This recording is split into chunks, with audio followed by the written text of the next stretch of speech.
மதுரையில இருந்து சென்னைக்கு ஒரு பெண் போறாங்க. அப்படி போகக்கூடிய ஒரு பெண்ணுக்கு ரேப் நடந்துருது.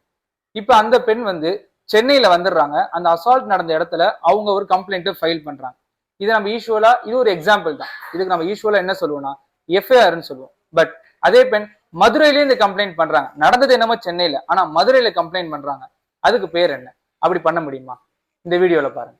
அப்படியும் பண்ண முடியும், மதுரையிலையும் பண்ண முடியும். அதுக்கு பேர் தான் ஜீரோ எஃப்ஐஆர் அப்படின்னு சொல்லுவாங்க. ஜூரிஸ்டிக்ஷன் அல்லாத இடத்துல ஒரு விக்டிம் போய் அவங்களுக்கு நடந்த ஒரு விஷயத்தை கம்ப்ளைண்ட் கொடுக்குறாங்கன்னு சொன்னா அதுக்கு பேர் தான் ஜீரோ எஃப்ஐஆர்னு சொல்லுவாங்க. இந்த ஜீரோ எஃப்ஐஆர் வந்து கொடுக்காம இருக்கலாம், அந்த மாதிரிலாம் கிடையாது. அவங்க எந்த ஸ்டேஷன்ல போய் அவங்களுக்கு நடந்த விஷயத்த அவங்க கம்ப்ளைண்டா கொடுக்கலாம். அதுக்கு ஜீரோ எஃப்ஐஆர்னு சொல்லி பதிவும் செய்வாங்க. நான் சீரியல் நம்பர் எதுவும் தரமாட்டாங்க. அந்த சர்டன் போலீஸ் ஸ்டேஷன் உரிய ஜூரிஸ்டிக்ஷன் உள்ள போலீஸ் ஸ்டேஷனுக்கு இந்த கேஸை ஃபார்வர்ட் பண்ணுவாங்க. அதுக்கப்புறம் தான் அதை ஒரு ப்ராப்பரான எஃப்ஐஆரா ஆக்குவாங்க. இன்கேஸ் ஒரு போலீஸ் இல்ல நாங்க ஜீரோ எஃப்ஐஆர்லாம் பண்ண மாட்டோம், நீங்க உங்களுடைய ஜூரிஸ்டிக்ஷன்லேயே போய் இந்த கம்ப்ளைண்ட் கொடுங்கன்னு சொன்னா செக்ஷன் 198 ஆஃப் பிஎன்எஸ் படி அது தப்பு.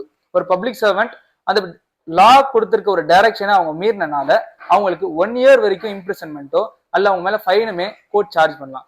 ஸோ இதுல இருந்து ஒரு விக்டிம்க்கு ஒரு விஷயம் நடந்துருது அப்படின்னு சொன்னா ஏதர் அவங்க எஃப்ஐஆர் பண்ணலாம், இல்ல அவங்க ஜூரிஸ்டிக்ஷன் இல்லாத இடத்துல ஜீரோ எஃப்ஐஆரும் பண்ணலாம். அவங்க இது எங்க ஏரியா இல்ல உங்க ஏரியாலன்னு சொல்லி அவங்க கம்ப்ளைண்ட்டை ரிசீவ் பண்ணாம இருக்கவே கூடாது.